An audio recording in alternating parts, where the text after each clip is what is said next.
So first question, who brings out the best in you? They are generic, aren't Listen, I would have to say my family for sure. I mean, they definitely see all sides of me, but, I think they see the good, the bad, and the ugly, and my family. Yeah, I would say the same. Family. My kids bring out the best of me, I think. Yeah. Absolutely. Do you guys believe in love at first sight? No. No. But only because I think that love is so much more complicated and more colorful and interesting than just what you experience when you see somebody, Agreed. I guess lust at first sight, I believe in. Yeah, intrigue and attraction, for sure that exists. But, love I think is cultivated and nurtured and. Absolutely. Michelle, you mentioned that one of the most relatable themes in the movie is the question of the roads not taken. Mm-hmm. What's a decision you may have made in the past that if you had a second chance you would treat differently? God, it's a good question. It's interesting because I don't necessarily think I'd go back and change too many things, only because I feel things or ideas or choices or things that may have been perceived as mistakes at the time are always sort of opportunities to grow. And so, maybe they weren't ideal, perhaps, but, if you take those opportunities and you go, okay, well, my life has been enriched in this way as a result of that, then you can understand why it is that you made that, decision. Great. If you could give any piece of relationship advice to your teenage selves, what would that be? Relationship advice? Yeah.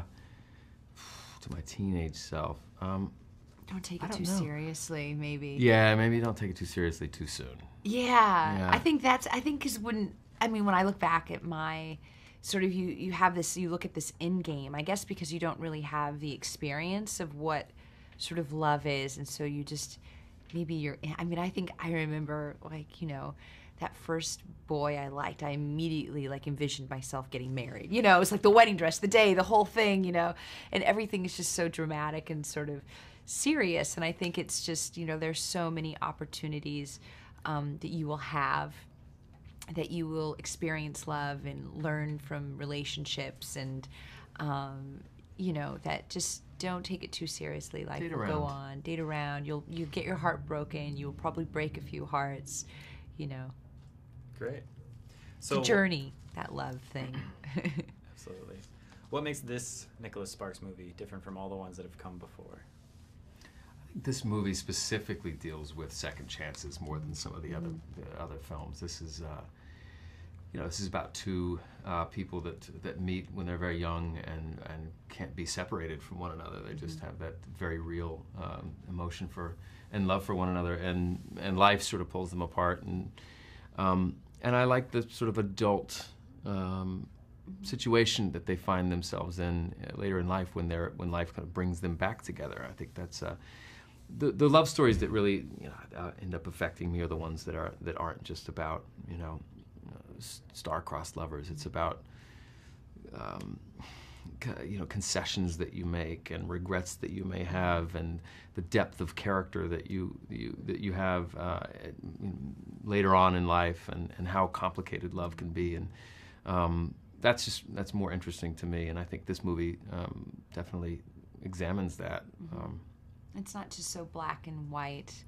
These are people that have lived life, and characters that that obviously have a profound love for each other, but they also have moved on in their lives, and they're respectful of that. And I think the complications in having to navigate that situation is what's kind of compelling and also very heart-wrenching about it.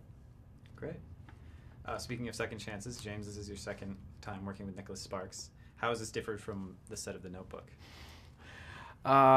It was The Notebook was kind of crazy to shoot. It was in a great way. I don't know. It was hard. The scenes were difficult, and some of the scenes were very challenging in this one as well. But As much as I got along with everyone on The Notebook, this was that much more delightful. It was all, on the Notebook. The climate on set was not always like actor friendly, and it wasn't anybody specifically to blame in that. I think sometimes when there are more like, when it is tougher, sometimes that you get a better product from that. But it was challenging, the Notebook, and this was too in its own respect. But I sure did enjoy this experience, probably more so than that. But I'm very proud of both movies. Mm-hmm. Great. And then Michelle, this is your first love story. So what was it about the world of Nicholas Sparks that drew you to this role? Well, I think the idea of just having the opportunity to be in a love story, something that's kind of timeless and beautiful, and that is, you can just sort of escape into. I loved that this was this woman that was complicated, and that she had this emotional journey that she goes on, and I felt like it was sort of realistic.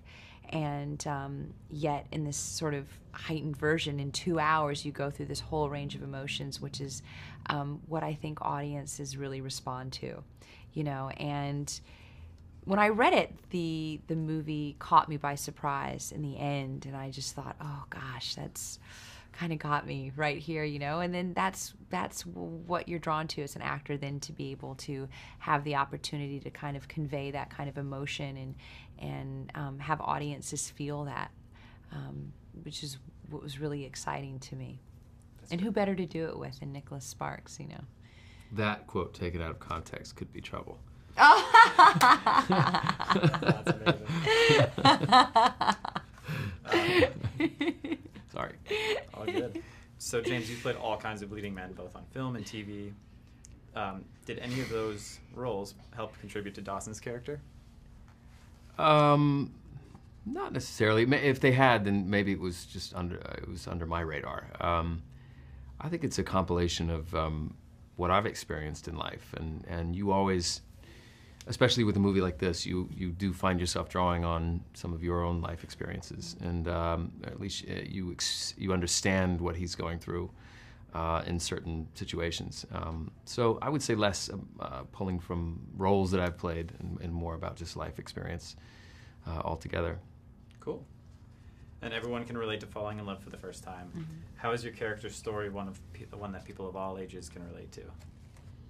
Gosh, I think everybody will remember that first time that they got butterflies, or their heart was sent racing, or that boy called them back, or they had their first kiss. I mean, it's electric and it's profound, and I think people in some respect always sort of chase that, or you certainly always remember it, and it's just universal. And so I think then people will say, okay, well, what if I had the opportunity to experience that again with that very, very person? That's what's really intriguing about this particular story.